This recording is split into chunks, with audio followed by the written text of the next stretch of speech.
bonjour à toutes et tous. On vous a concocté un beau programme, je pense que ça va vous plaire. Donc je vais remercier d'abord le collectif des startups industrielles qui est venu avec sa belle usine du futur, vous allez pouvoir découvrir, et son petit robot Minicat. Ensuite My 3D qui va vous présenter son imprimante 3D et vous parler un peu de ce que c'est que d'être étudiant et entrepreneur à la fois dans la tech. J'ai aussi Terra Numérica qui va vous présenter un atelier débranché, ce qu'on appelle un atelier débranché, donc c'est parler d'informatique mais sans ordinateur. Et enfin, la maison de l'intelligence artificielle qui va vous parler de tous les métiers de l'intelligence artificielle et vous présenter un peu le parcours de ses équipes, etc.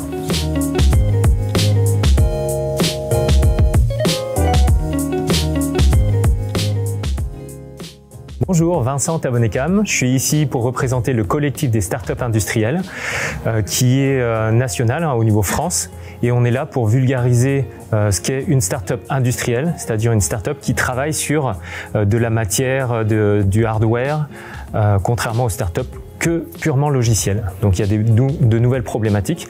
Et aujourd'hui, j'ai pu avoir la chance, dans ce cadre somptueux de la médiathèque d'Antibes, de pouvoir présenter une usine qu'on appelle une usine du futur, l'industrie du futur, l'industrie 4.0, pour sensibiliser les jeunes aujourd'hui qui ont posé pas mal de questions, donc on était contents, sur les différents types d'emplois, les profils, pourquoi est-ce qu'en France on a du mal à vulgariser ces technologies du futur.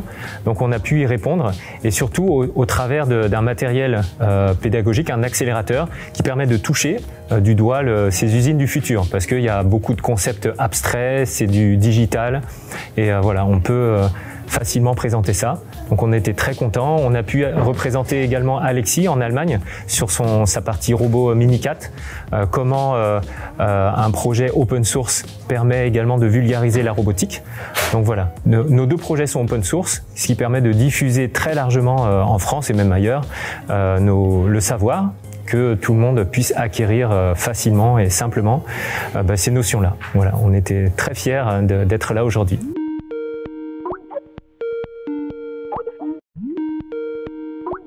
Ok, donc je me présente, donc je m'appelle Alexis Weinharter, donc je suis ingénieur à la base dans tout ce qui est software électronique, et à côté de mon travail, en fait, j'ai développé des ateliers en fait pour les enfants à partir de 14 ans et adultes aussi en formation continue ou en reconversion.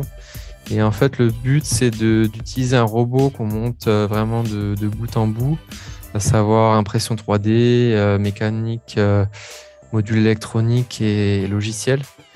Et pour montrer aux gens, pour leur donner confiance en eux-mêmes par rapport à la technologie, par rapport au fait qu'ils peuvent en fait se reconvertir ou qu'ils peuvent apprendre des choses de la technologie sans forcément avoir un doctorat, sans forcément avoir fait des études supérieures. Et en fait, du coup, peut-être de leur donner envie d'étudier ces matières pour des étudiants ou lycéens, ou pour se reconvertir dans certains domaines pour des professionnels, par exemple. Il y a de plus en plus d'objets électroniques partout, dans les téléphones, les voitures, etc. Mais souvent, les gens ne comprennent pas vraiment comment ça fonctionne. Donc le but, c'est un peu de démocratiser la technologie, de démocratiser la compréhension de cela, en fait. Le but de l'atelier, il y a également bien sûr une puce qui contrôle le robot, donc un microcontrôleur. Et donc c'est d'expliquer en fait qu'est-ce que c'est qu'une puce, l'intelligence du robot, les entrées, les sorties, le logiciel qui est nécessaire pour calculer les pas du robot par rapport aux entrées des capteurs ou de la télécommande. Donc c'est vraiment pour montrer aux gens que les puces sont partout et ils peuvent aussi d'eux-mêmes comprendre déjà les fonctions de base en fait, et ils peuvent en fait ça extrapoler à d'autres, à tous les objets qui les entourent. De manière générale, ça a tendance à faire un peu peur et on se croit que c'est un peu austère, etc. Et donc le but de mes ateliers aussi, c'est pour ça que j'ai choisi un robot chat, un robot un peu ludique, et un robot aussi à 4 pattes. C'est d'avoir un aspect fun aussi, de montrer que On peut fabriquer les pièces de ce robot, on peut les monter, on peut faire des courses avec le robot. C'est aussi de s'amuser un peu, de montrer l'aspect ludique et d'essayer d'attirer un peu plus de public. Et ce qu'on a fait, c'est appliquer directement sous nos yeux. C'est pas quelque chose qu'on fait de manière abstraite.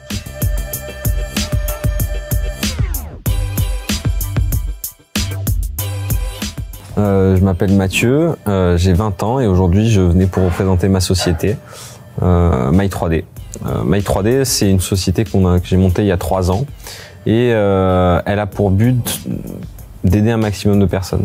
Et dans cette dynamique-là, on a décidé de lancer notre projet d'exosquelette, qui est un projet qui permettrait à n'importe quelle personne avec n'importe quel handicap de remarcher de manière normale, de prendre les escaliers, de courir, d'aller faire du tennis, du golf, de faire un peu ce qu'elle veut, quoi, et de ressortir de cette barrière qu'aujourd'hui a mis la société pour les personnes ayant un handicap.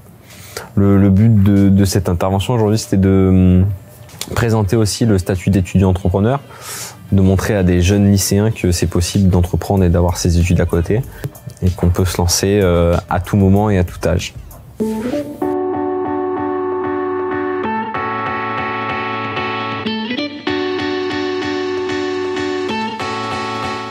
Donc bonjour, je suis Dorian Mazuric, chercheur INRIA et membre Terra Numérica, qui est un consortium académique fondé par le CNRS, INRIA, Université Côte d'Azur et un ensemble des partenaires variés du sud-est de la France, donc pour tout ce qui est sciences du numérique au sens large.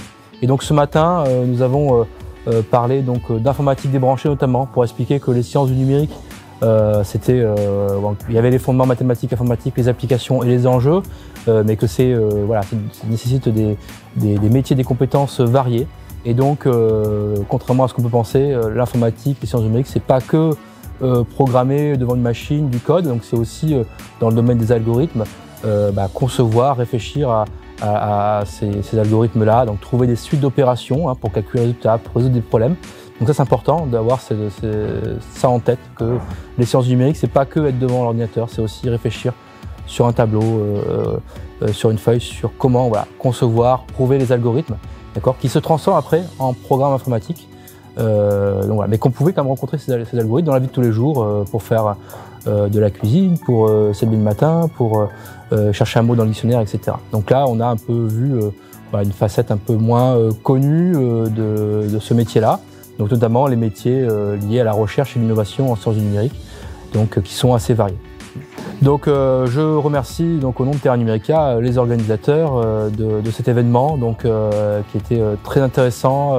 On participera à nouveau avec grand plaisir si d'autres événements de ce type venaient à s'organiser. Merci.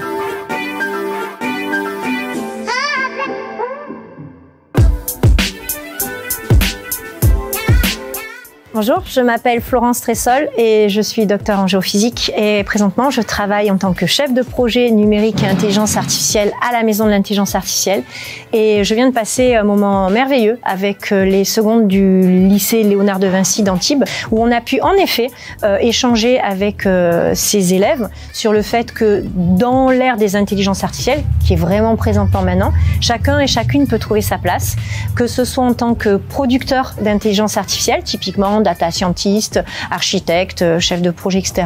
Ou aussi en tant que usager ou usagère, que ce soit dans le domaine professionnel, comme dans le marketing, la santé, la logistique, les transports, et aussi en tant que citoyenne et citoyenne. Et du coup, à la Maison de l'Intelligence Artificielle, on est attaché au fait de pouvoir dire que c'est pas magique tout ça et que osons soulever le capot, comprendre comment ça marche, oser dire ça me fait peur, ça m'attire et créer cette justement atmosphère bienveillante où chacun et chacune puisse s'exprimer et surtout dire qu'encore une fois il y a de la place pour tout le monde et saluer cette initiative du territoire où à la fois le département des Alpes-Maritimes puisque c'est sa volonté avec le Smart Deal et Smart Education et aussi la Chambre de commerce et d'industrie et bien sûr la communauté d'agglomération de Sophia Antipolis puisqu'on est sur la commune de Biot et bien sûr l'Université Côte d'Azur puisque tout ça c'est éminemment relié à la recherche. Donc grand merci de nous avoir invités, de nous avoir offert cette bouffée d'oxygène, de rencontre avec ces élèves, filles et garçons, qui sont dans leur parcours, dans leur cheminement d'orientation frustration justement. Et ce qu'on a essayé de partager, c'est que se tromper, c'est une chance. Faire des erreurs, c'est de l'apprentissage.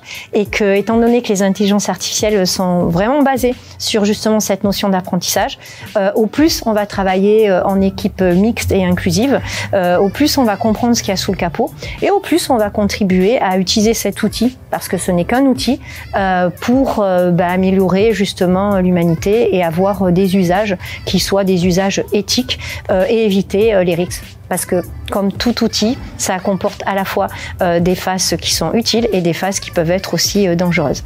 Bonjour, je suis Mathéo Lebet, j'ai 22 ans. Je travaille pour Azuria, qui loge à la Maison de l'Intelligence Artificielle. Azuria, c'est une entreprise qui est soucieuse de l'environnement et qui applique de l'intelligence artificielle à des problématiques pour les réseaux via de l'intelligence artificielle. Et mon boulot, c'est de mettre l'intelligence artificielle en production. Aujourd'hui, j'ai été à la médiathèque de Antibes pour expliquer aux jeunes mon parcours scolaire, démystifier l'intelligence artificielle et leur expliquer tous les algorithmes, etc. pour qu'ils n'en aient pas peur et qu'ils puissent la comprendre via mon expertise. J'ai pas toujours été un élève très studieux à l'école, j'ai eu de grosses difficultés au collège, je vais pas du tout à l'école, le lycée j'ai pas très bien aimé l'école non plus, j'ai fait un bac professionnel en électricité, qui m'a pas trop plu non plus, mais après j'ai lu des livres, beaucoup de choses sur l'intelligence artificielle, apprendre les sujets, etc. Je trouvais ça passionnant et j'aimais bien l'informatique de manière générale. Donc j'ai décidé de faire une prépa en informatique et en réseau, que j'ai pas réussi malheureusement. Après le bac pro, c'était trop compliqué. Finalement, j'ai fait un BTS et que j'ai assez bien réussi, que je suis très content. Et aujourd'hui, je suis en licence d'informatique. Je suis content d'appliquer mes connaissances à de l'intelligence artificielle.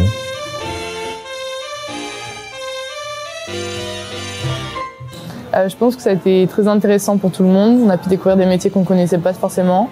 On a pu approfondir sur du coup des choses qui peuvent chacun nous aider pour notre avenir et qui a sûrement été bénéfique pour tout le monde. Ouais, je m'attendais à m'attendre un peu à quelque chose de plus ou moins approprié à ce que je veux faire plus tard. Et puis finalement, en fait, j'ai trouvé vraiment la personne qui a pu m'ouvrir les yeux et me dire mais c'est exactement ce que je veux faire et ouais, c'est ça quoi. Donc je vais sûrement contacter cette personne et puis du coup approfondir dans ce domaine-là. C'était super. J'ai aimé parce que j'ai pu rencontrer des gens qui m'ont beaucoup appris. Et dans ce matinée, j'ai pu me dire que pourquoi lui, il a réussi et moi, j'y arriverai pas. Et ce qui fait que ça me donne encore plus le peps du coup et vouloir m'orienter sur le métier déjà que je veux faire et me dire que tu vas réussir et tu vas y arriver et tu vas le faire en fait.